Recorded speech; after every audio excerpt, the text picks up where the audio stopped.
Welcome to Rupert Reads. Today we're going to start The Adventures of Danny Meadow Mouse by Thornton W Burgess. Chapter 1. Danny Meadow Mouse is worried. Danny Meadow Mouse sat on his doorstep with his chin in his hands, and it was very plain to see that Danny had something on his mind. He had only a nod for Jimmy Skunk, and even Peter Rabbit could get nothing more than a grumpy, "Good morning." It wasn't that he had been caught napping the day before by Reddy Fox and nearly made an end of. No, it wasn't that. Danny had learned his lesson, and Reddy would never catch him again. It wasn't that he was all alone and no one would play with him. Danny was rather glad that he was alone. The fact is, Danny Meadow Mouse was worried. Now, worry is one of the worst things in the world, and it didn't seem as if there was anything that Danny Meadow Mouse needed worry about. But you know, it is the easiest thing in the world to find something to worry over and make yourself uncomfortable about. And when you make yourself uncomfortable, you're almost sure to make everyone else around you equally uncomfortable. It was so with Danny Meadow Mouse. Striped Chipmunk had twice called him Crosspatch that morning, and Johnny Chuck, who had fought Reddy Fox for him the day before, called him Grumpy. And what do you think the matter was with Danny Meadow Mouse? Why, he was worried because his tail was short. Yes, sir, that is all that ailed Danny Meadow Mouse that bright morning. You know, some people let their looks make them miserable. They worry because they are homely, or freckled, or short, or tall, or thin, or stout, all of which is very foolish. And Danny Meadow Mouse was just as foolish in worrying because his tail was short. It is short. It certainly is all of that. Danny never realized how short until he chanced to meet his cousin, Whitefoot, who lives in the Green Forest. He was very elegantly dressed, but the most imposing thing about him was his long, slim, beautiful tail. Danny had at once become conscious of his own stubby little tail, and he had hardly any pride enough to hold his head up as become an honest meadow mouse. Ever since, he had been thinking and wondering how his family came to have such short tails. Then he grew envious and began to wish that he could have a long tail like his cousin Whitefoot. He was so busy wishing that he had a long tail that he quite forgot to take care of the tail he did have, and he pretty nearly lost it, and his life with it. Old Whitetail the Marsh Hawk spied Danny sitting there, moping on his doorstep, and came sailing down over the tops of the meadow grasses so softly that he all but caught Danny. If it hadn't been for one of the little merry breezes, Danny would have been caught, and all because he was envious. It's a bad, bad habit. Chapter 2. Danny Meadow Mouse and his short tail. All Danny Meadow Mouse could think about was his short tail. He was so ashamed of it that whenever anyone passed, he'd crawl out of sight so that they should not see how short his tail was. Instead of playing in the sunshine as he used to do, he sat and sulked. Pretty soon his friends began to pass without stopping. Finally, one day, Mr. Toad sat down in front of Danny and began to ask questions. "What's the matter?" asked old Mr. Toad. "Nothing," replied Danny Meadow Mouse. "I don't suppose there really is anything the matter. But what do you think the matter is?" said old Mr. Toad. Danny fidgeted, and old Mr. Toad looked up at jolly, round Mr. Sun and winked. "Sun is just as bright as it ever is, isn't it?" "Yes." "Got plenty to eat and drink, haven't you?" continued Mr. Toad. "Yes," said Danny.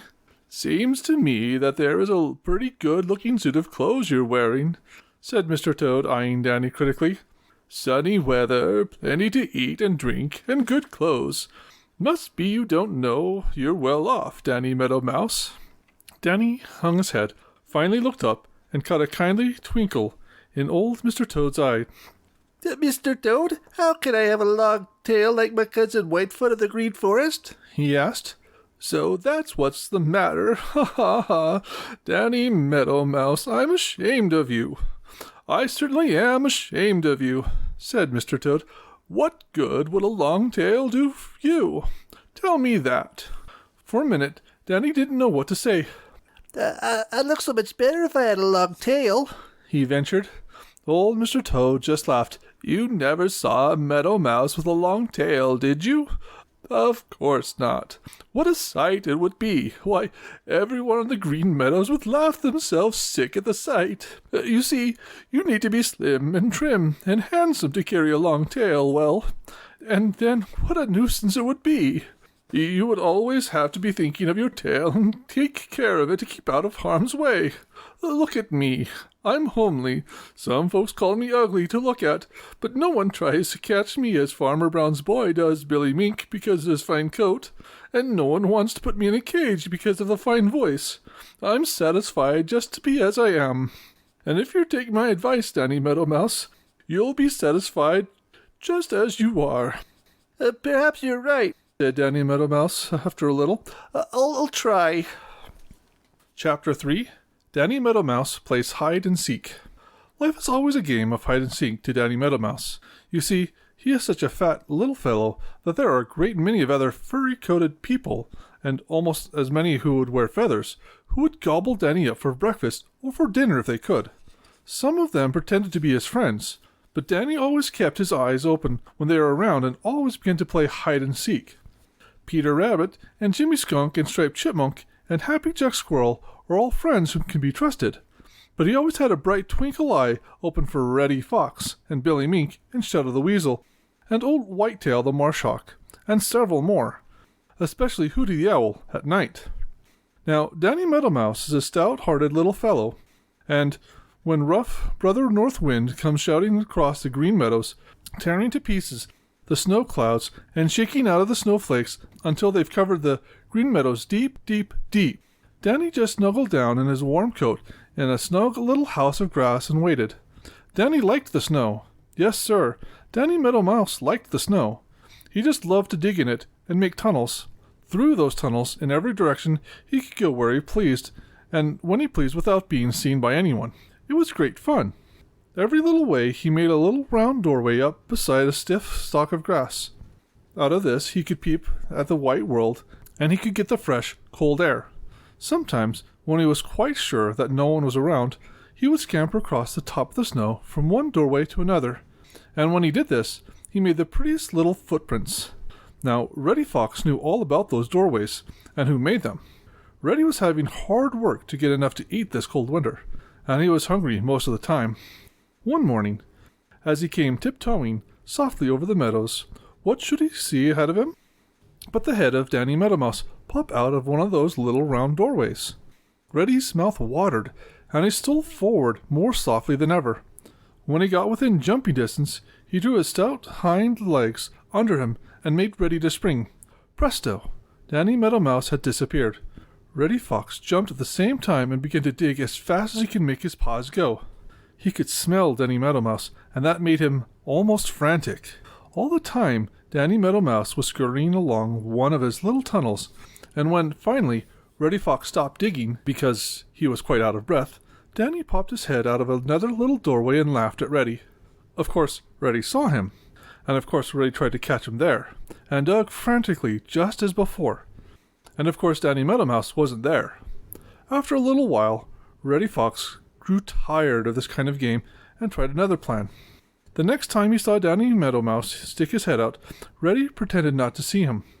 He stretched himself out on the ground and made believe that he was very tired and sleepy. He closed his eyes, then he opened them just the tiniest bit so that he could see Danny Meadow Mouse and yet seemed to be asleep. Danny watched him for a long time, then he chuckled to himself and dropped out of sight.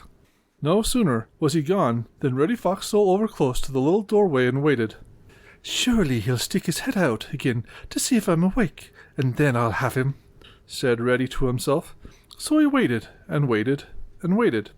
By and by he turned his head. There was Danny Meadow Mouse at another little doorway laughing at him.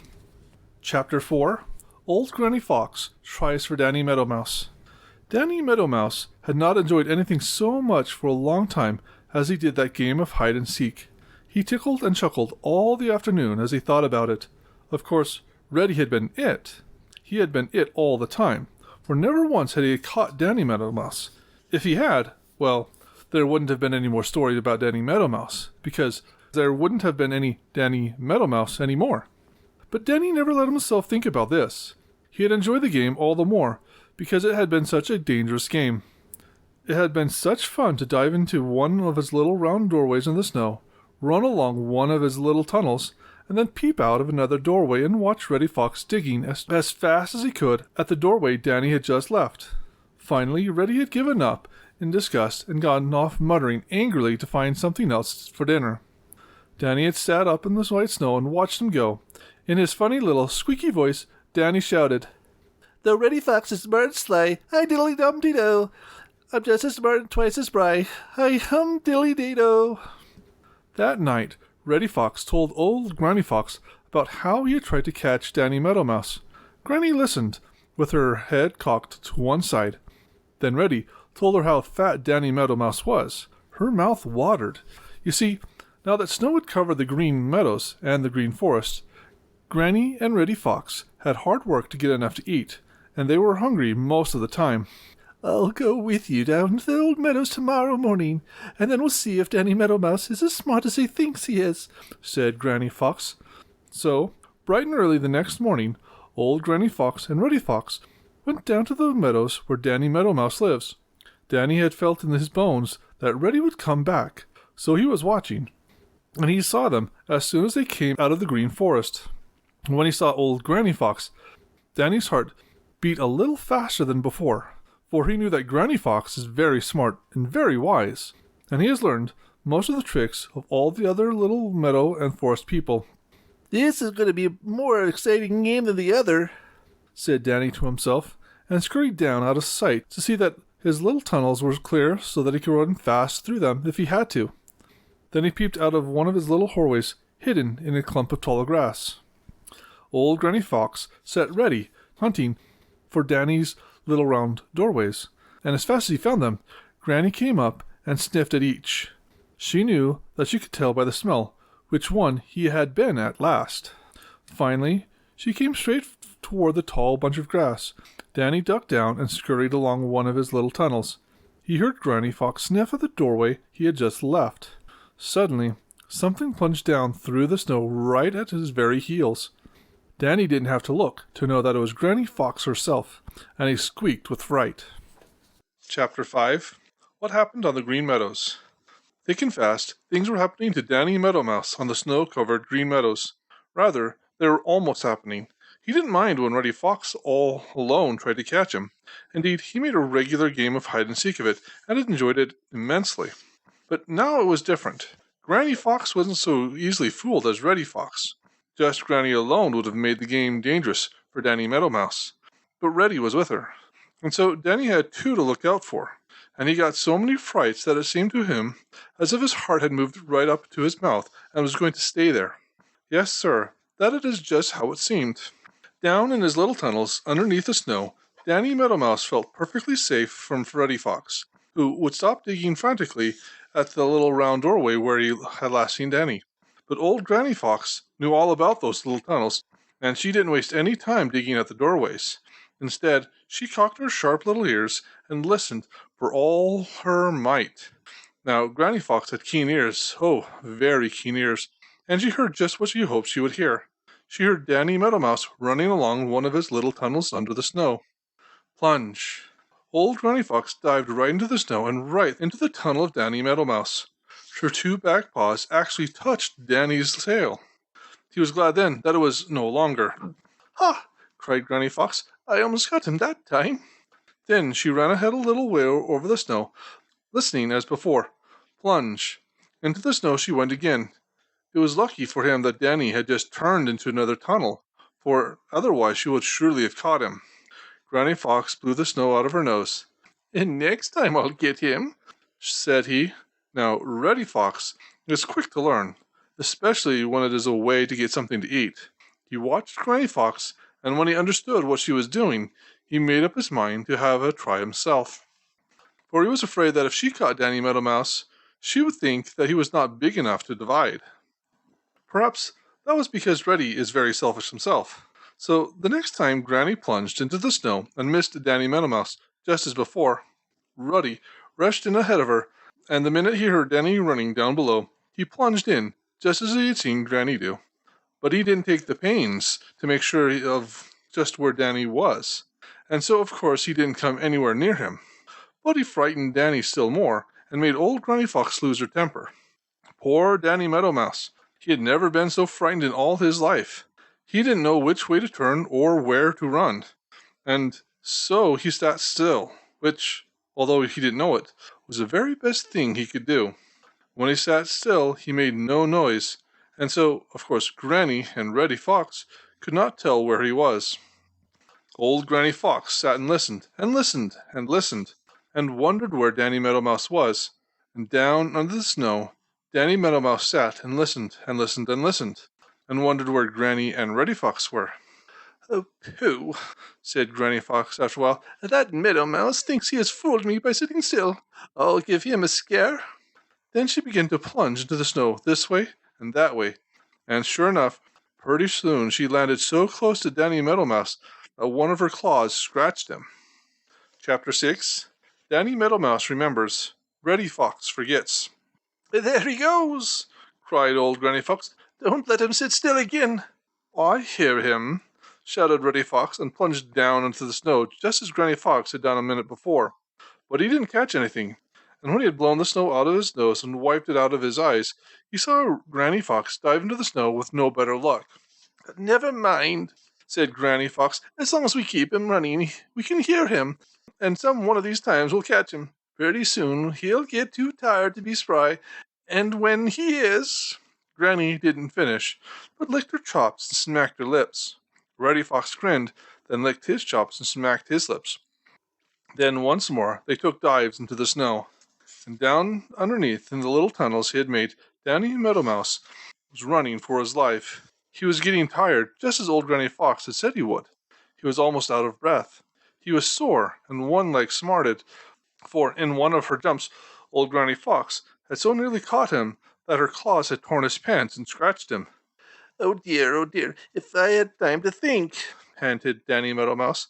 Then he squealed in still greater fear as Reddy Fox crashed down into the tunnels right at his very heels. "I've got nowhere to go. I've got to get somewhere. They can't get at me," he sobbed. And then right at the very instant he remembered the old fence post. The old fence post lay on the grounds and was hollow. Fastened to it were long wires and sharp, cruel barbs.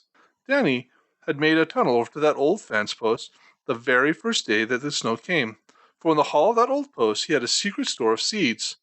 Why hadn't he thought of it before? It must have been because he was too frightened to think. But he remembered now, and he dodged into the tunnel and led to the old fence post, running faster than ever. For though his heart was in his mouth from fear, in his heart was hope, and hope was a wonderful thing. Now, old Granny Fox knew all about that old fence post, and she remembered all those barbed wires fastened to it. Although they were covered with snow, she knew just about where they lay, and just before she reached them, she stopped, plunging into the snow. Reddy Fox knew about those wires too, but he was so excited he forgot all about them. "Oh, stop!" cried old Granny Fox sharply. But Reddy Fox didn't hear her, or if he heard, he didn't heed. His sharp ears could hear Danny Meadow Mouse running almost underneath him. Granny Fox could stop if she wanted to, but he was going to have Danny Meadow Mouse for his breakfast. Down into the snow he plunged as hard as he ever could.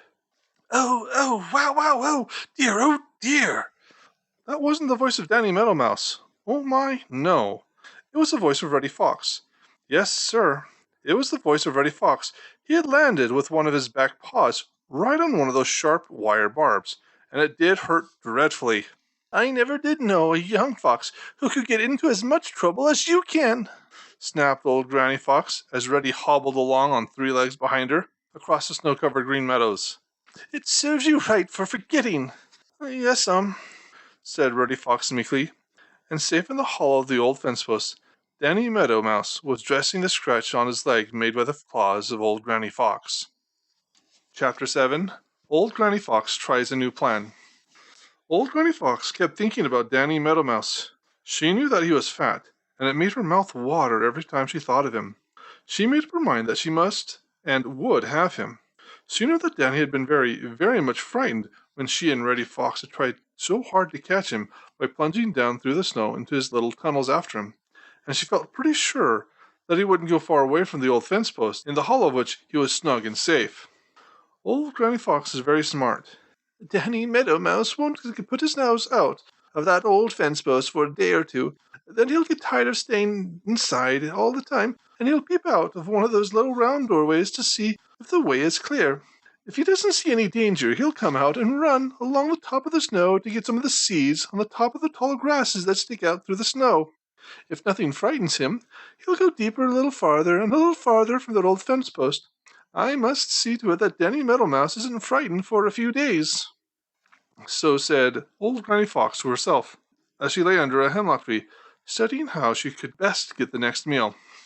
Then she called Reddy Fox to her, and forbade him to go down to the meadows until she could tell him he might.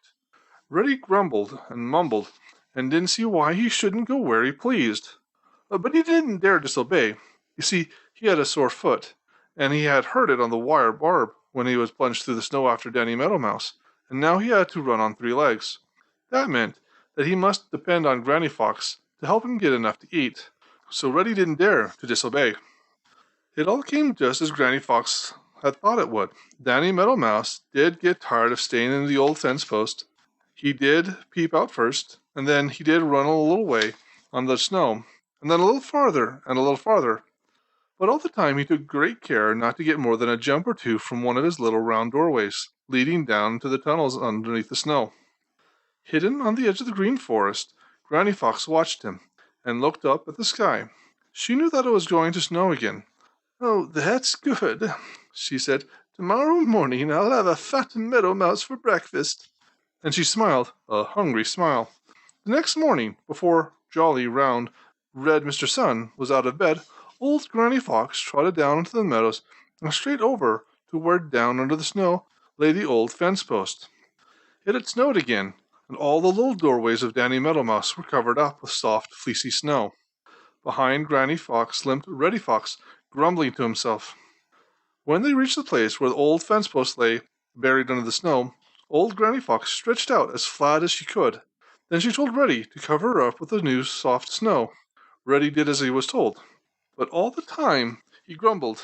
"Now, you go off to the Green Forest and keep out of sight," said Granny Fox. "By and by I'll bring some Meadow Mouse for your breakfast." And Granny Fox chuckled to think how smart she was and how she was going to catch Danny Meadow Mouse. Chapter 8. Brother North Wind Proves a Friend. Danny Meadow Mouse had seen nothing of old Granny Fox or Reddy Fox for several days. Every morning the first thing he did, even before he had breakfast, was to climb up to one of his little round doorways and peep out over the beautiful white meadows to see if there was any danger near. But every time he did this, Danny used a different doorway. "For," said Danny to himself, "if anyone should just happen to see me this morning, they might be waiting outside my door to catch me tomorrow morning." You see, there was a great deal of wisdom in the little head of Danny Meadow Mouse carries on his shoulders. But the first day, and the second day, and the third day, he saw nothing of old Granny Fox or Reddy Fox, and he began to enjoy running through his tunnels under the snow and scurrying across one doorway to another. And he began to enjoy running through the tunnels under the snow and scurrying across from one doorway to another on top of the snow, just as he had before the foxes had tried to catch him. But he hadn't forgotten, as Granny Fox had hoped he would. No, indeed, Danny Meadow Mouse hadn't forgotten. He was too wise for that. One morning, when he started to climb up with one of his little doorways, he found that it was closed. Yes, sir, it was closed. In fact, there wasn't any doorway. More snow had fallen from the clouds in the night, and had covered up every one of the little round doorways of Danny Meadow Mouse. "Huh," said Danny. "I shall have a very busy day opening up all my doorways. I'll eat my breakfast, and I'll go right to work." So Danny Meadow Mouse ate a good breakfast of seeds which he had stored in the hollow of the old fence post buried under the snow, and then he began to work to the nearest doorway. It really wasn't work at all, for you see, the snow was soft and light, and Danny dearly loved to dig in it. In a few minutes he had made a wee hole which he could peep up at jolly, round Mr. Red Sun. In a few minutes more he had made it out big enough to put his head out. He looked this way and he looked that way.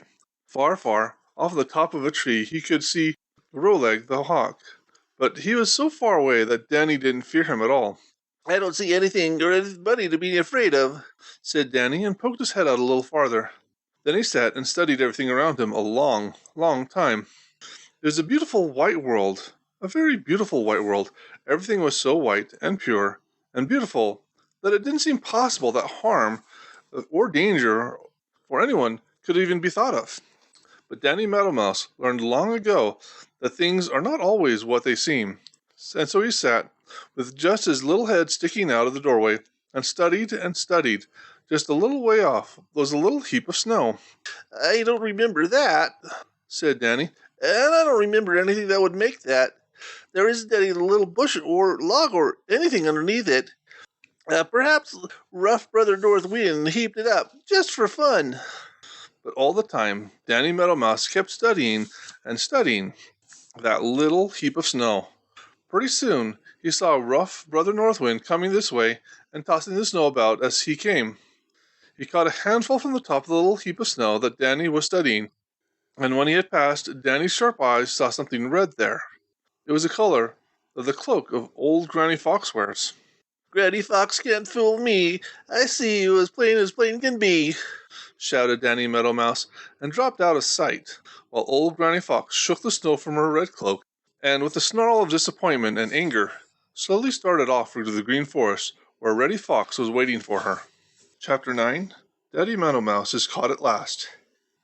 "Tippy-tappy, tippy-toe, play and frolic in the snow. Now you see me, now you don't. Think you'll catch me, but you won't. Tippy-tappy, tippy-toe, oh so fun to play in snow." Danny Meadow Mouse sang this, at least he tried to sing it, as he skipped on the snow that covered the green meadows. But Danny Meadow Mouse had such a little voice, such a funny little squeaky voice, that had you been there, you probably wouldn't have guessed that he was singing. He thought he was, though, and enjoyed it just as much if he had had the most beautiful voice in the world. You know, singing is nothing in the world but happiness of the heart making itself heard. Oh yes, Danny Meadow Mouse was happy. Why shouldn't he have been? Hadn't he proved himself smarter than old Granny Fox? That is something to make anyone happy. Some folks may fool Granny Fox once, some may fool her twice, but there are very few who can keep right on fooling her until she gives up in disgust. That is what Danny Meadow Mouse had done. He had felt very smart, of course, and felt very happy. So Danny sang his little song and skipped about in the moonlight and dodged in and out of his little round doorways. All the time he kept his little sharp eyes open for the sign of Granny Fox or Reddy Fox. But with all his smartness, Danny forgot, yes sir, Danny forgot one thing. Danny forgot to watch up in the sky. He knew that, of course, old Ruleleg the hawk was asleep, so he had nothing to fear from him. But he never once thought of Hooty the Owl.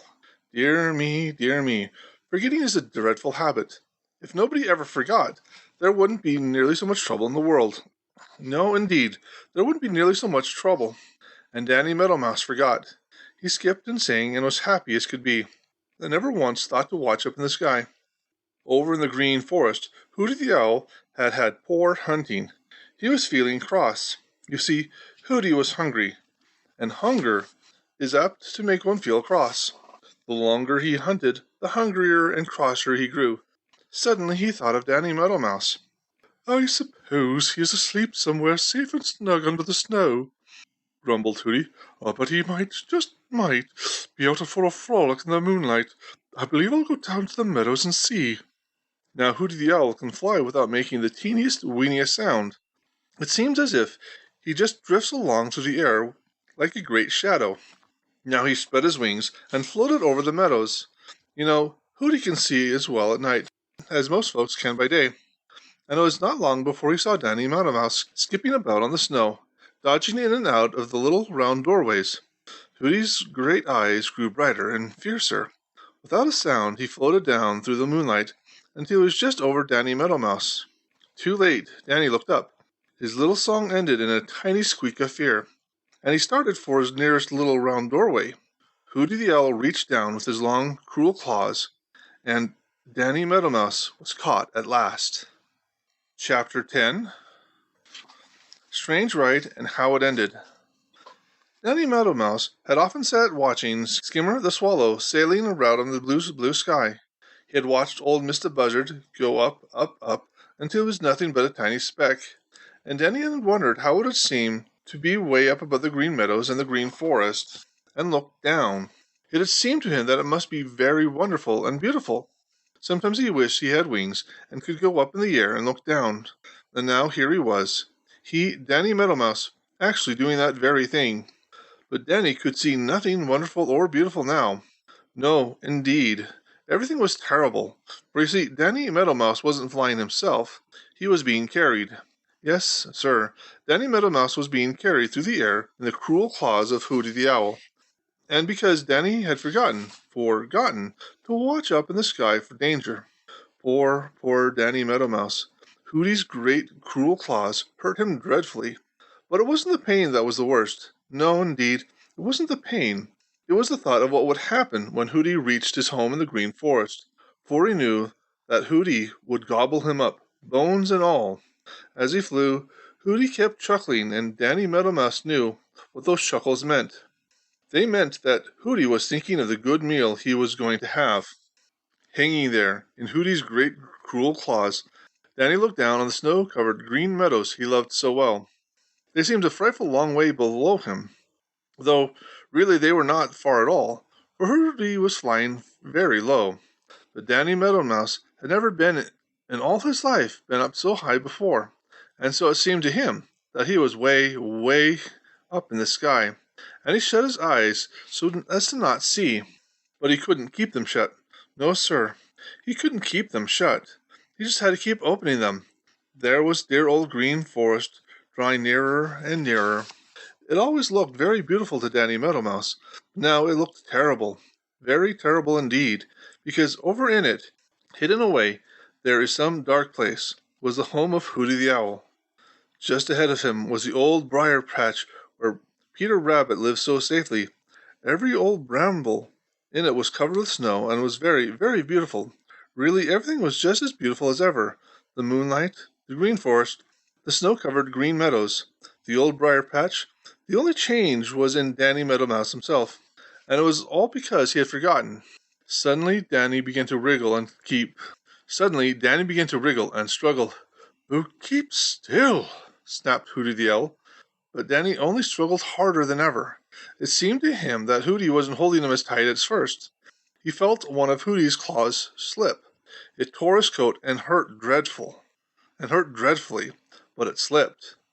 The fact is, Hooty had only grabbed Danny Meadow Mouse by the loose part of his coat, and up in the air he couldn't get hold of Danny any better. Danny kicked, squirmed, and twisted, squirmed, and kicked. He felt his coat tear, and of course the skin with it. But he kept right on, for now he was hanging almost free. Hooty had started down now, so as to get a better hold. Danny gave one more kick, and then he felt himself falling. Danny Meadow Mouse shut his eyes and held his breath. Down, down, down he fell. It seemed to him that he would never strike the snow-covered meadows. Really, he only fell a very little distance, but it seemed a terrible distance to Danny. He hit something that scratched him, and then plump, he landed in the soft snow right in the very middle of the old briar patch. And the last thing he remembered was hearing the scream of disappointment and the rage of Hooty the Owl. Chapter 11. Peter Rabbit Gets a Fright. Peter Rabbit sat in his favorite place in the middle of the dear old briar patch, trying to decide which way he would go on his travels that night. The night before, he had a narrow escape from old Granny Fox over in the Green Forest. There was nothing to eat around the Smiling Pool, and no one to talk to there any more. And Peter must either eat or ask questions in order to be perfectly happy. No, the Smiling Pool was too dull a place to interest Peter on such a beautiful moonlight night, and Peter had no mind to try his legs against those of old Granny Fox again in the Green Forest. Early that morning, just after Peter had settled down for his morning nap, Tommy Tit the Chickadee had dropped into the dear old briar patch just to be neighborly. Peter was dozing off when he heard the cheeriest little voice in the world. It was saying, "Dee-dee-dee, Chickadee, I see you! Can you see me?" Peter began to smile, even before he could get his eyes open and look up. There, right over his head, was Tommy Tit, hanging head down from a nodding old bramble. In a twinkling, he was down on the snow right in the front of Peter, then up on the brambles again, right side up, upside down, here, there, everywhere, never still a minute, and all the time chattering away in the cheeriest little voice in the world. "Dee-dee-dee, I'm as happy as can be. Much better that way, to be happy all day. Dee-dee-dee, Chickadee, everyone's good to me." "Hello, Tommy," said Peter Rabbit. "Where'd you come from?" "From Farmer Brown's new orchard up on the hill. It's a fine orchard, Peter Rabbit. A fine orchard. I go there every morning for breakfast. If the winter lasts long enough, I'll have all the trees cleared up for Farmer Brown. Peter looked puzzled. What do you mean? He asked. Just what I say, replied Tommy Tit, almost turning a somersault in the air. There's a million eggs of insects on those young peach trees, but I'm clearing them all as fast as I can. They're mighty fine eating, Peter Rabbit, mighty fine eating. And with that, Tommy Tit had said goodbye and flitted away. Peter was thinking of that young orchard now, as he sat in the moonlight, trying to make up his mind where to go. The thought of those young peach trees made his mouth water. It was a long way up to the old orchard on the hill, a very long way, and Peter was wondering if he really was safe to go. He had just about made up his mind to try it, for Peter was very, very fond of the bark of young peach trees, when thump, something dropped out of the sky at his very feet. It startled Peter so that he nearly tumbled over backwards, and right at the same instant came the fierce, angry screams of Hooty the Owl, that almost made Peter's heart stop beating, although he knew that Hooty couldn't get him down here in the old briar patch. When Peter got his wits together, and his heart didn't go so jumpy, he looked to see what had dropped so close to him out of the sky. His big eyes grew bigger than ever, and he rubbed them to make sure that he really saw what he thought he saw. Yes, there was no doubt about it. There, at his feet, lay Danny Meadow Mouse. Chapter 12. The Old Briar Patch Has a New Tenant. Danny Meadow Mouse slowly opened his eyes and then closed them again quickly, as if he was afraid to look around. He could hear someone talking. It was a pleasant voice, not at all like the terrible voice of Hooty the Owl, which was the last thing that Danny Meadow Mouse could remember. Danny lay still a minute and listened. Why, Danny Meadow Mouse, where in the world did you drop from? Asked the voice. It sounded like, very much like Peter Rabbit speaking.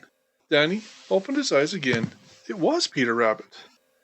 Where am I? Asked Danny Meadow Mouse in a weak and small voice. In the middle of the dear old briar patch with me, replied Peter Rabbit.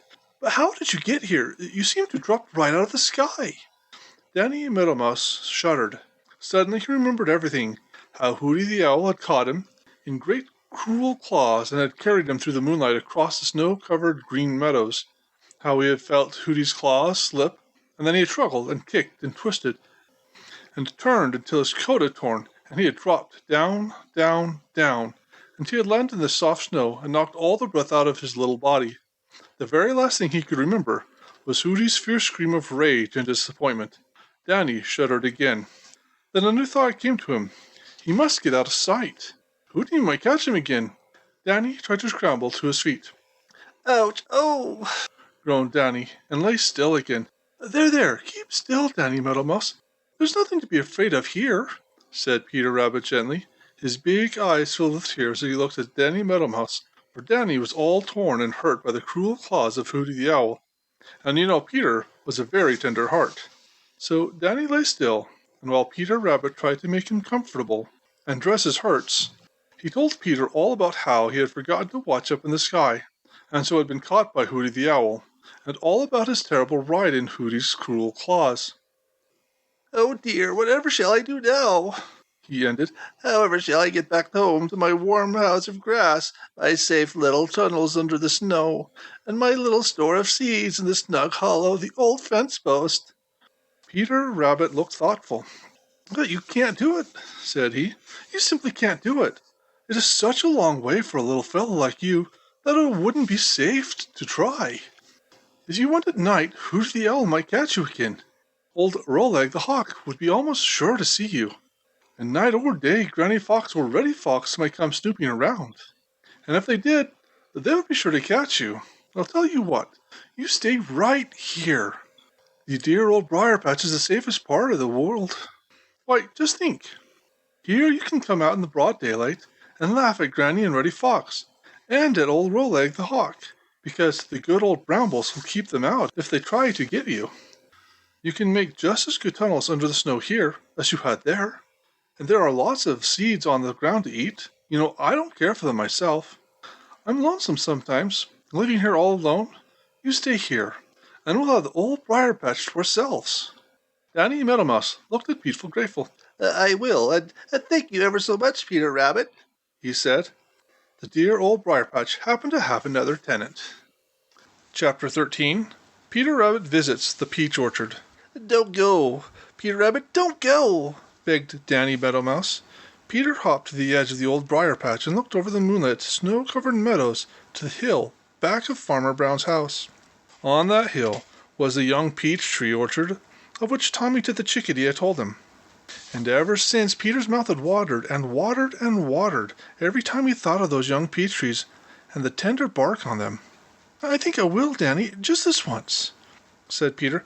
"It's a long way, and I've never been there before, but I guess it's just as safe as the meadows or the Green Forest. Oh, I'm as bold can be. Sing hoppy, hippy, hippy, hoppo. I'll hie me forth the world to see. Sing hoppy, hippy, hippy, hoppo. My ears are long, my legs are strong. So now good day, I'll hie away. Sing hoppy, hippy, hippy, hoppo." And with that, Peter Rabbit left the dear, safe old briar patch, and away he went, lipperty-lipperty, across the green meadows towards the hill and the young orchard back of Farmer Brown's house. Danny Meadow Mouse watched him go and shook his head in disapproval. "Foolishness! Foolish! Foolish!" he said over and over to himself. "Why can't Peter Rabbit be content with the good things that he has?" Peter Rabbit hurried along through the moonlight, stopping every few minutes to sit up, to look and listen. He heard the fierce hunting call of Hooty the Owl way over in the Green Forest, so he felt sure that, as present, there was nothing to fear from him.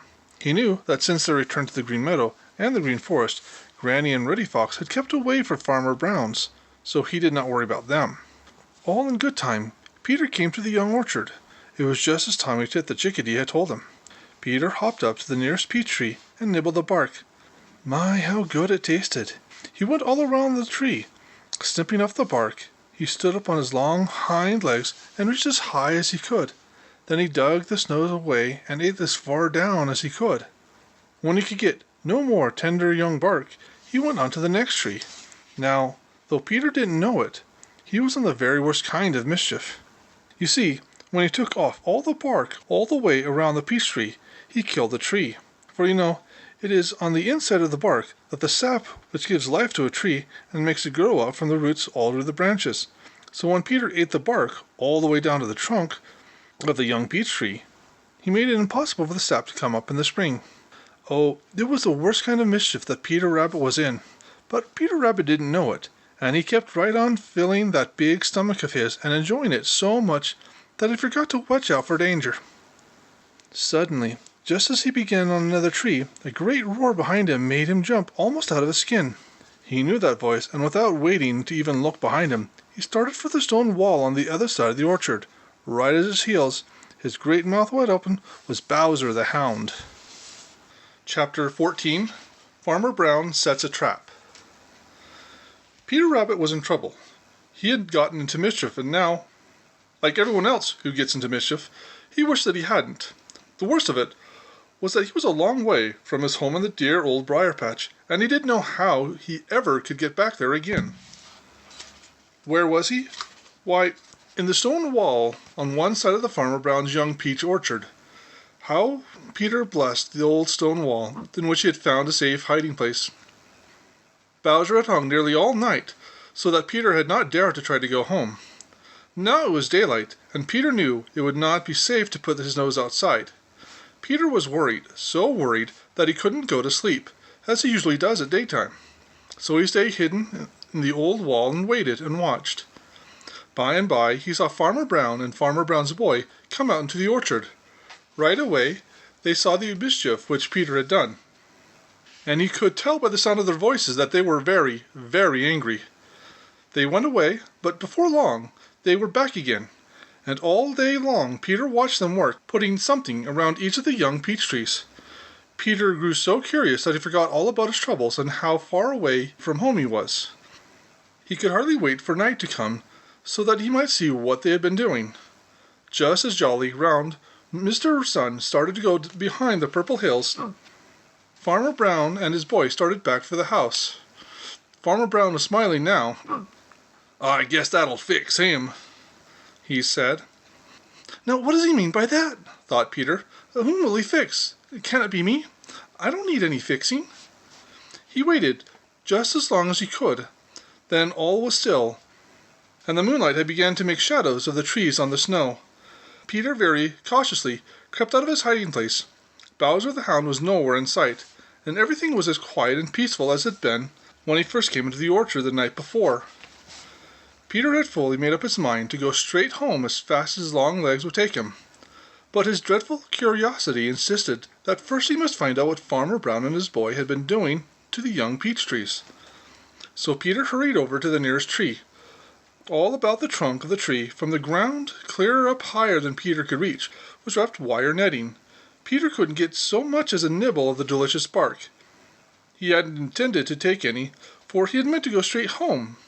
But now he couldn't get any. He wanted some more than ever, just a bite. Peter looked around.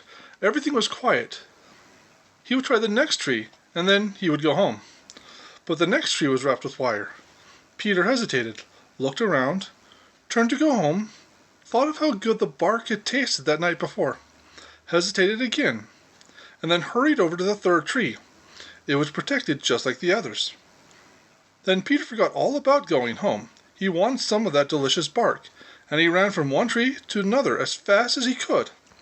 At last, way down at the end of the orchard, Peter found a tree that had no wire about it. They must have forgotten one, he thought, and his eyes sparkled. All about on the snow were a lot of shiny little wires, but Peter didn't notice them. All he saw was the delicious bark on the young peach tree. He hopped right into the middle of the wires, and then, just as he reached to take the first bite of bark, he felt something tugging at one of his hind legs. Chapter 15. Peter Rabbit is caught in a snare. When Peter Rabbit, reaching up to nibble the bark of one of Farmer Brown's young trees, felt something tugging at one of his hind legs, he was so startled that he jumped to get away. Instead of doing this, he fell flat on his face. The thing on his hind leg had tightened and held him fast. A great fear came to Peter Rabbit, and lying there in the snow, he kicked and struggled with all his might. But the more he kicked, the tighter grew that hateful thing on his leg. Finally, he grew too tired to kick any more and lay still. The dreadful thing that held him hurt his leg, but it didn't pull when he lay still. When he had grown a little calmer, Peter sat up to examine the thing which held him so fast. It was something like one of the little blackberry vines he had sometimes tripped over, only it was bright and shiny, and had no branches or tiny prickers, and one end was fastened to a stake. Peter tried to bite off the shiny thing, but even his great, sharp front teeth couldn't cut it. Then Peter knew what it was. It was wire. It was a snare which Farmer Brown had set to catch him, and which he had walked right into because he was so greedy for the bark of the young peach trees that he had not used his eyes to look out for danger. Oh, how Peter Rabbit did wish that he had not been so curious to know what Farmer Brown had been doing that day, and that he had gone straight home as he had meant to do, instead of trying to get one more meal of young peach bark. Big tears rolled down Peter's cheeks. What should he do? What could he do? For a long time Peter sat in the moonlight, trying to think of something to do. At last he thought of the stake to which that hateful wire was fastened. The stake was of wood, and Peter's teeth could cut wood. Peter's heart gave a great leap of hope, and he began at once to dig away the snow from around the stake, and then settled himself to gnaw the stake in two. Peter had been hard at work on the stake a long time, and had it more than half cut through, when he heard a loud sniff down at the other end of the orchard. He looked up to see, whom do you think? Why, Bowser the Hound. He hadn't seen Peter yet, but he had already found Peter's tracks, and it would be a few minutes before he found Peter himself. Poor Peter Rabbit! There wasn't time to finish cutting off the stake. What could he do? He had made a frightened jump, just as he had when he first felt the wire tug at his leg. Just as before, he was thrown flat on his face. He scrambled to his feet and jumped again, only to be thrown just as before. Just then, Bowser the Hound saw him, and opening his mouth, sent forth a great roar. Peter made one more frantic jump. Snap! The stake had broken. Peter pitched forward on his head, turning a somersault, and scrambled to his feet. He was free at last. That is, he could run, but after him dragged a piece of the stake. How Peter did run! It was hard work, for, he had to drag that piece of stake after him. But he did it, and just in time he crawled into the old stone wall on one side of the orchard, while Bowser the Hound barked his disappointment to the moon. Chapter 16. Peter Rabbit's Hard Journey. Peter Rabbit sat in the old stone wall along one side of Farmer Brown's orchard, waiting for Miss Sun to put out her light and leave the world in darkness until jolly Mr. Sun should kick off his rosy bedclothes and begin his daily climb in the blue, blue sky. In the winter, Mr. Sun is a late sleeper, and Peter knew that there would be 2 or 3 hours after Mrs. Sun put out her light when it would be dark. And Peter also knew that by this time Hooty the Owl would probably have caught his dinner. So would old Granny Fox and Reddy Fox. Bowser the Hound would be too sleepy to be on watch. It would be the very safest time for Peter to try and get to his home in the dear old briar patch. So Peter waited and waited. Twice Bowser the Hound, who had chased him to the old wall, had come over and barked at him and tried to get at him. But the old wall kept Peter safe, and Bowser gave it up. And all the time Peter sat waiting, he was in the great pain. You see, that shiny wire was drawn so tight that it cut into his flesh and hurt dreadful. And to the other end of the wire was fastened a piece of wood, part of the stake to which the snare had been made fast, and which Peter had managed to gnaw and break off. It was on account of this that Peter was waiting for Miss Moon to put out her light. He knew that with the stake dragging after him, he would have to go very slowly, and he could not run any more risk of danger than he actually had to. So he waited and waited, and by, sure enough, Miss Moon put out her light. Peter waited a little longer, listening with all his might. Everything was still. Then Peter crept out of the old stone wall. Right away, trouble began. The snake dragging at the end of the wire fast to his leg caught along the stones and pulled Peter up short. My, how it did hurt! It made the tears come, but Peter shut his teeth hard, and turning back, he worked until he got the stake free. Then he started once more, dragging the stake after him. Very slowly, across the orchard, and under the fence on the other side, crept Peter Rabbit, his leg so stiff and sore that he could hardly touch it to the snow, and all the time dragging that piece of stake, which seemed to grow heavier and harder to drag every minute.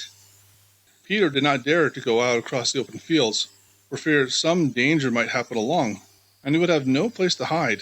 So he crept along close to the fence where the bushes grew.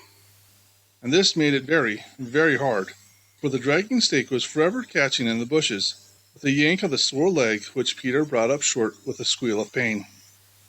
This was bad enough, but all the time Peter was filled with a dreadful fear that Hooty the Owl or Granny Fox might just happen along, and he had to stop to rest very, very often, and then he would listen and listen.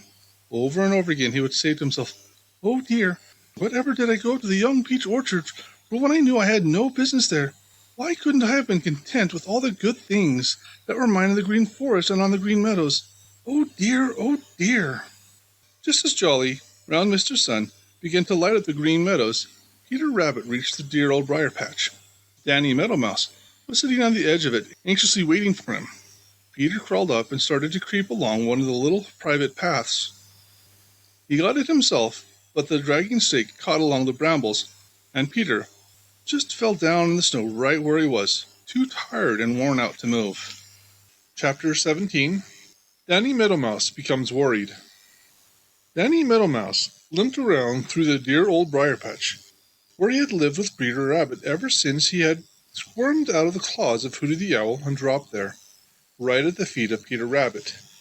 Danny limped because he was still lame and sore from Hooty's terrible claws, but he didn't let himself think much about that, because he was so thankful to be alive at all.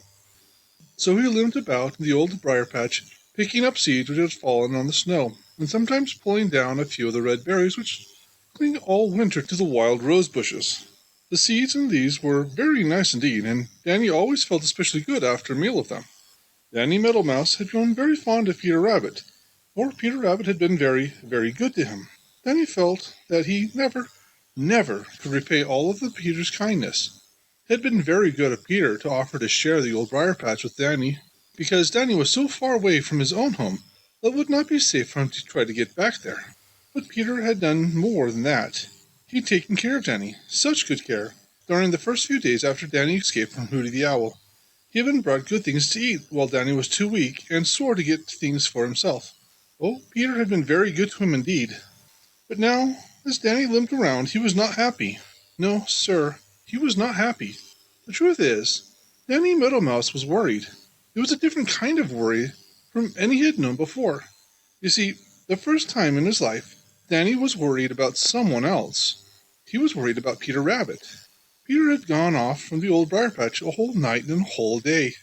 He often was gone all night, but never all day, too. Danny was sure something had happened to Peter. He thought of how he had begged Peter not to go up to Farmer Brown's young peach orchard. He had felt in his bones that it was not safe, that something dreadful would happen to Peter. How Peter laughed at him and bravely started off. Why hadn't he come home? As he limped around, Danny talked to himself. Why can't people be content with all the good things they are said and mind their own affairs at home instead of going forth to roam? It was now the second night since Peter Rabbit had gone away. Danny Meadow Mouse couldn't sleep at all. Round and round the old briar patch he limped, and finally sat down on the edge of it to wait and watch. At last, just as jolly round, red Mr. Sun sent forth his long rays of light across the Green Meadows, Danny saw something crawling towards the old briar patch. He rubbed his eyes and looked again. No, it couldn't be. Yes, it was Peter Rabbit. But what was the matter with him? Always before Peter had come home, lipperty, lipperty, lipperty, lip. But now he was crawling, actually crawling. Danny Meadow Mouse didn't know what to make of it. Nearer and nearer came Peter. Something was following him. No, Peter was dragging something after him. At last Peter started to crawl along one of his little private paths into the old briar patch. The thing dragging behind him caught in the brambles, and Peter fell headlong into the snow, too tired and worn out to move. Then Danny saw what the trouble was.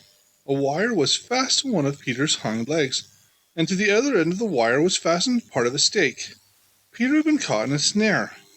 Danny hurried over to Peter, and tears stood in his eyes. Poor old Peter Rabbit. Oh, I'm so sorry, Peter, he whispered. Chapter 18. Danny Meadow Mouse Returns a Kindness. There Peter Rabbit lay. He had to drag that piece of stake a long way, a very long way indeed. But now he could drag it no further, for it had caught in the bramble bushes.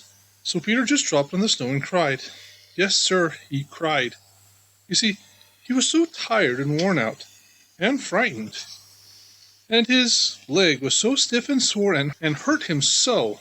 And then it was so dreadful to actually get home and be stopped right at the very own doorstep. So Peter just lay there and cried. Just supposing old Granny Fox should come poking around and find Peter caught that way.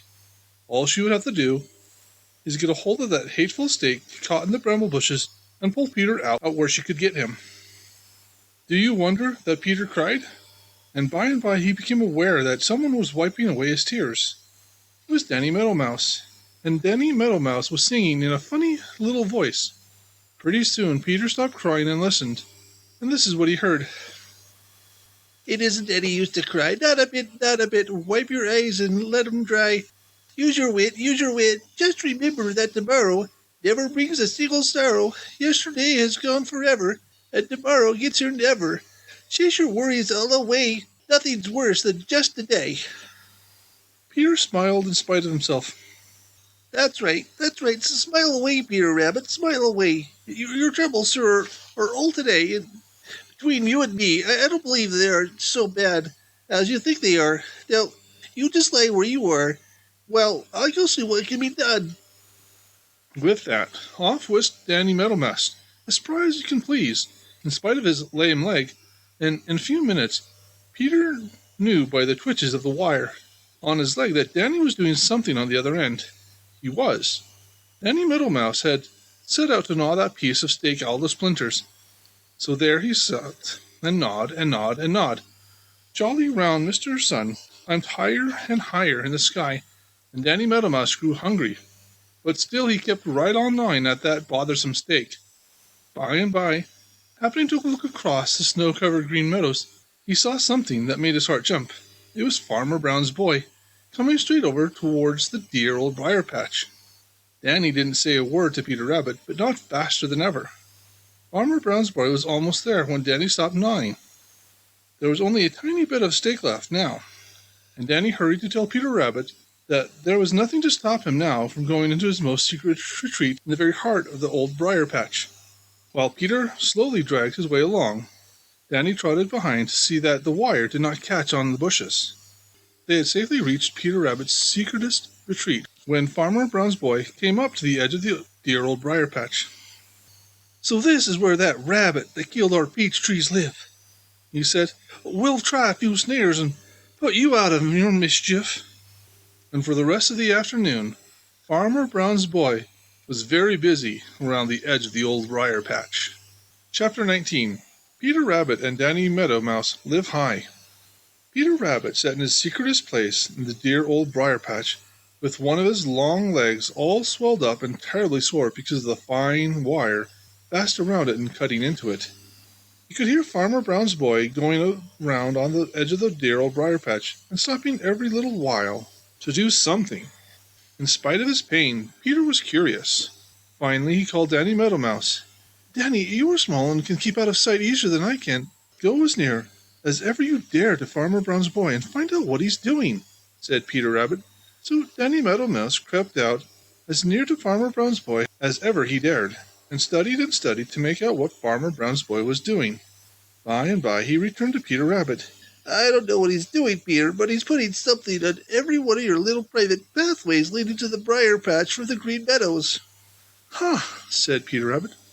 "There are little loops of queer stuff that's all hanging on your leg, Peter Rabbit," continued Danny Meadow Mouse.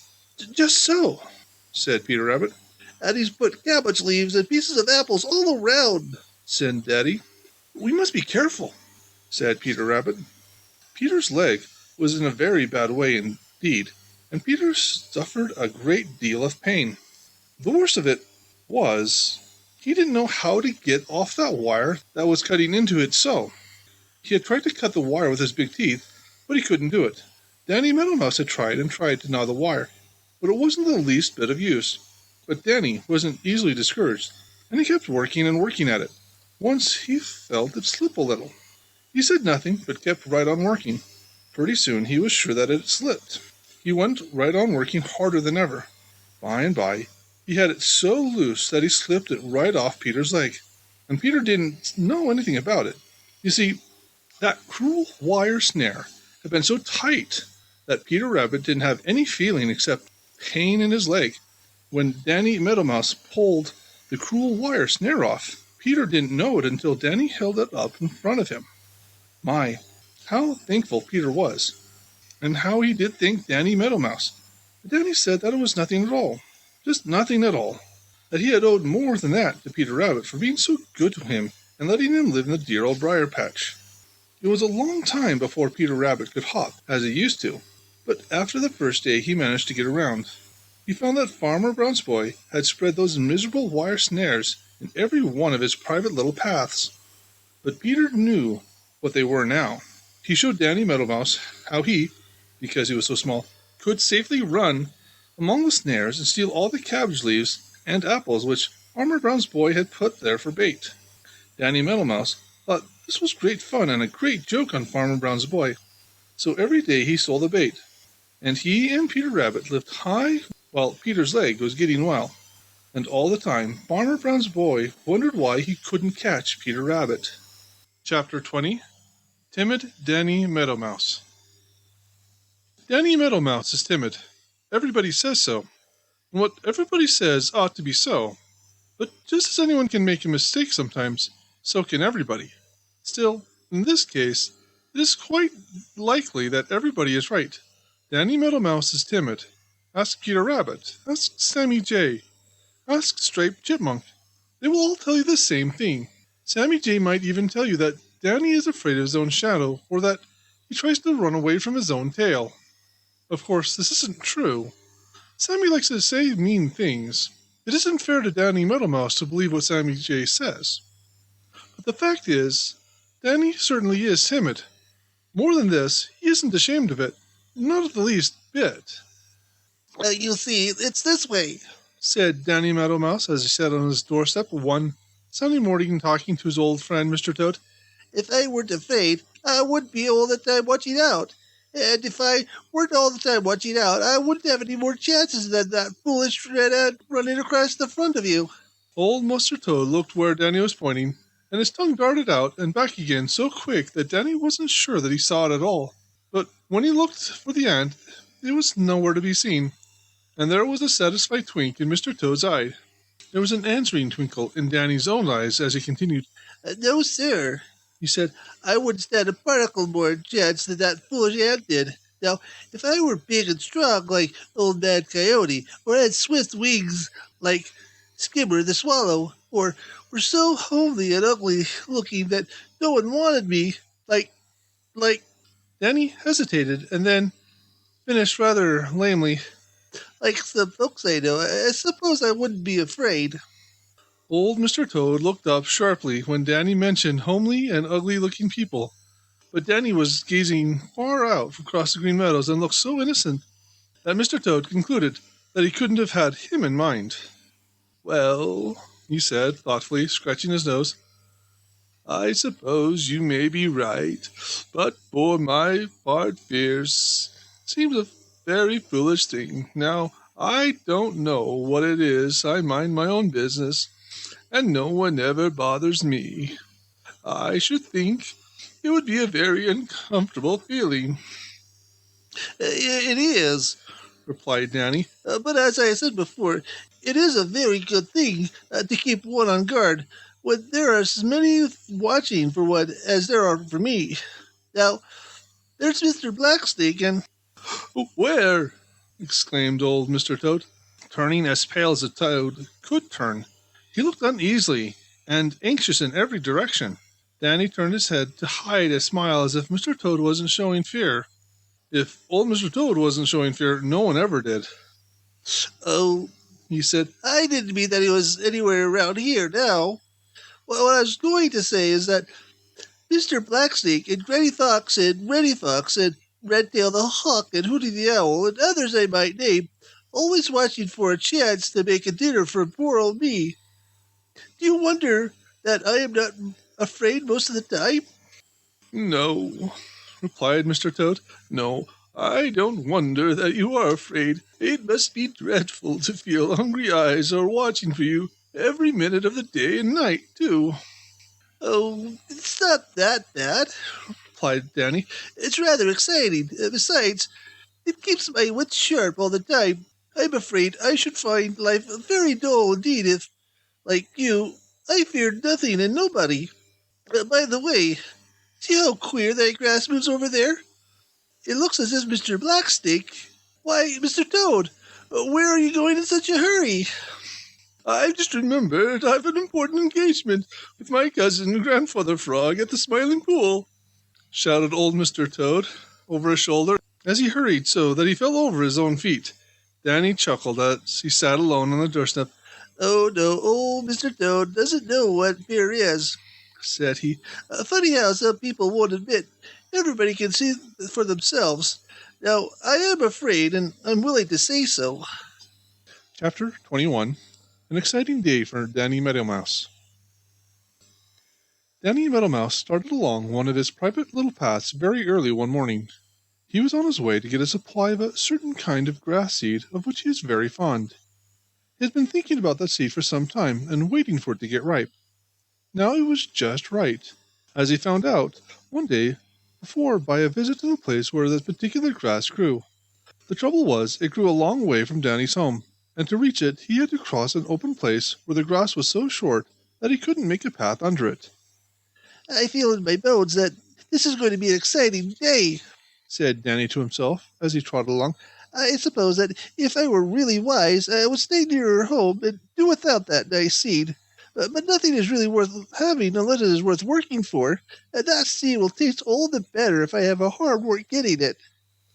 So he trotted along his private little path, his ears wide open and his eyes wide open, and his little nose carefully testing every merry little breeze who happened along for a scent of danger which it might carry.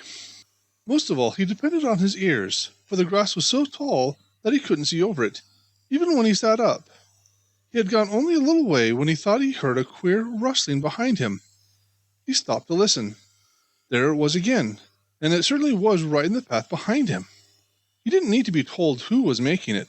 There was only one who could make such a sound as that, Mr. Blacksnake. Now, Danny can run very fast along his private little paths, but he knew that Mr. Blacksnake could run faster. If my legs can't save me, my boots must, thought Danny as he started to run as fast as he ever could. I must reach that fallen old hollow fence post. He was almost out of breath when he reached the post and scurried into one open end. He knew by the sound of the rustling that Mr. Blacksnake was right on his heels. Now the old post was hollow its whole length, but halfway there was an old knothole just big enough for Danny to squeeze through. Mr. Blacksnake didn't know anything about that hole, and because it was dark inside the old post, he didn't see Danny pop through it. Danny ran back along the top of the log and was just in time to see the tip of Mr. Blacksnake's tail disappear inside. Then what do you think Danny did? Why, he followed Mr. Blacksnake right into the old post. But in doing it, he didn't make the least little bit of noise. Mr. Blacksnake kept right on through the old post and out the other end, for he was sure that was the way Danny had gone. He kept right on along the little path. Now Danny knew that he wouldn't go very far before he found out that he had been fooled, and of course he would come back. So Danny waited only long enough to get his breath and then run back along the path to where another little path branched off. For just a minute he paused. If Mr. Blacksnake follows me, he will be sure to think of that course. I'll take the other little path, thought Danny. So I won't do it. Then he ran harder than ever, until he came to a place where two little paths branched off, one to the right and one to the left. He took the latter and scampered on. Sure, by that time, Mr. Blacksnake would be so badly fooled that he would give up the chase. And Danny was right.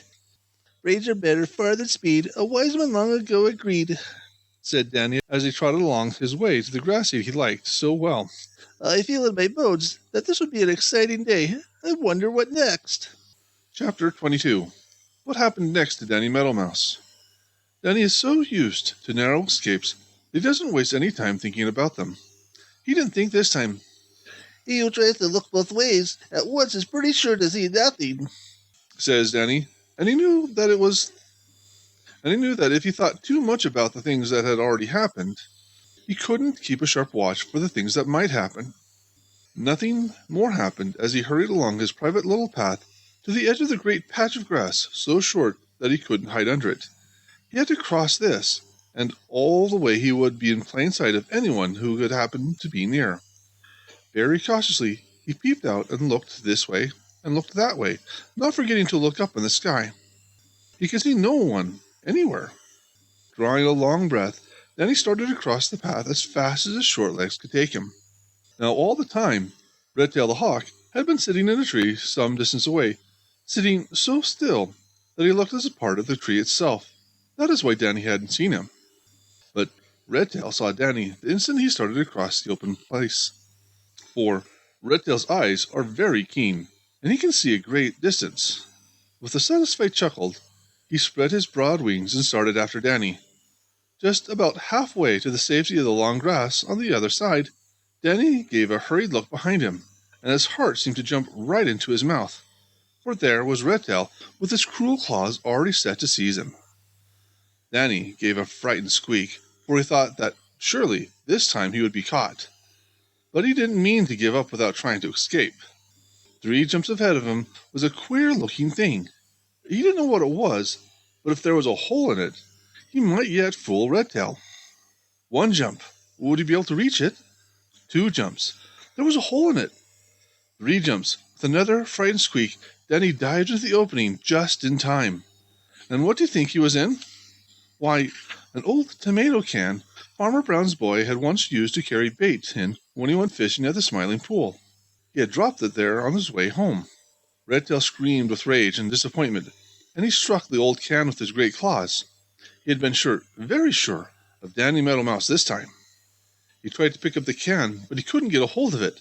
It just rolled away from him every time, try as he would. Finally, in disgust, he gave up and flew back to the tree from which he had first seen Danny. Of course, Danny had been terribly frightened when the can rolled, and by the noise of the claws of Redtail made when they struck the queer hiding place. but he wisely decided that the best thing he could do was to stay there for a while. And it was fortunate that he did so, as he was very soon to find out. Chapter 23. Reddy Fox Grows Curious. Danny Meadow Mouse had sat perfectly still for a long time inside the old tomato can which he had found as refuge from Redtail the Hawk. He didn't care so much as to put his head out for a look around, lest Redtail should be circling overhead ready to pounce on him. If I stay here long enough, he'll get tired and go away, if he hasn't already, thought Danny. This is a pretty exciting morning so far, and I find that I am a little tired. I might as well take a nap while I'm waiting in here. Make sure the way is clear. With that, Danny curled up in the old tomato can. But it wasn't meant that Danny should have that nap. He had closed his eyes, but his ears were still open, and presently he heard soft footsteps drawing near. His eyes flew open, and he forgot all about sleep. You may be sure those footsteps sounded familiar. They sounded to Danny very, very much like the footsteps of, whom do you think? Why, Reddy Fox. Danny's heart began to beat faster as he listened. Could it be? He didn't dare peep out. Presently, a little whiff of scent blew into the old tomato can. Then Danny knew it was Reddy Fox. Oh dear, I hope he doesn't find that I'm in here, thought Danny. I wonder what under the sun has brought him up here just now. If the truth were to be known, it was curiosity that had brought Reddy up here. Reddy had been hunting for his breakfast, some distance away on the green meadows, when Redtail the Hawk had tried so many times to catch Danny Meadow Mouse. Reddy's sharp eyes had seen Redtail the minute he left the trees in pursuit of Danny, and he had known, by the way Redtail flew, that he saw something he wanted to catch. He had watched Redtail swoop down and heard the scream of rage when he had missed Danny because Danny had dodged into the old tomato can. He had seen that Redtail strike and strike again at something on the ground, and then finally fly off in disgust with empty claws. Now I wonder what it was Redtail was after, and why he didn't get it, thought Reddy. He acts terribly put out and disappointed. I believe I'll go over there and find out. Off he started on a small trot towards the patch of short grass where he had seen Redtail the Hawk striking at something on the ground. As he drew near, he crept very softly until he reached the very edge of the open patch. There he stopped and looked sharply all over it. There was nothing to be seen but an old tomato can. Reddy had seen it many times before. Now what under the sun could Redtail have been after here? thought Reddy. The grass isn't long enough for a grasshopper to hide in it, and yet Redtail didn't get what he was after. It was very queer. It certainly is very queer. He trotted out and began to run back and forth with his nose on the ground, hoping that his nose would tell him what his eyes couldn't. Back and forth he ran, and then suddenly he stopped it. Ha! he exclaimed Reddy. He had found the scent left by Danny Meadow Mouse when he ran across towards the old tomato can. Right up to the old can, Reddy's nose led him. He hopped over the can, but on the other side he could find no scent of Danny Meadow Mouse. In a flash he understood, and a gleam of satisfaction shone in his yellow eyes as he turned back to the old can. He knew that Danny must be hiding in there. I've got you this time, he snarled as he sniffed the opening in the end of the can. Chapter 24. Reddy Fox Loses His Temper. Reddy Fox had caught Danny Meadow Mouse, and yet he hadn't caught him. He had found Danny hiding in the old tomato can, and it didn't enter Reddy's head that he couldn't get Danny out when he wanted to. He had a plenty good breakfast of grasshoppers, and so he thought he would torment Danny a while before gobbling him up. He lay down that he could peep into the opening of the old can and see Danny trying to make himself as small as possible at the other end. Reddy grinned until he showed all his long teeth. Reddy is always a bully, especially when his victim is a great deal smaller and weaker than himself. I've got you this time, Mr. Smarty, haven't I? taunted Reddy. Danny didn't say anything. You think you've been very clever because you have fooled me 2 or 3 times, don't you? Well, this time I've got you where your tricks won't, continued Reddy. So what are you going to do about it? Danny didn't answer. The fact is, he was too frightened to answer. Besides, he didn't know what he could do. He just kept still. But his bright eyes never once left Reddy's cruel face. For all his fright, Danny was doing some hard thinking. He had been in the tight places before, and learned never to give up hope. Something might happen to frighten Reddy away. Anyway, Reddy had to get him out of the old can before he would admit that he was really caught. For a long time, Reddy lay there licking his chops and saying all the things he could think of to frighten poor Danny Meadow Mouse.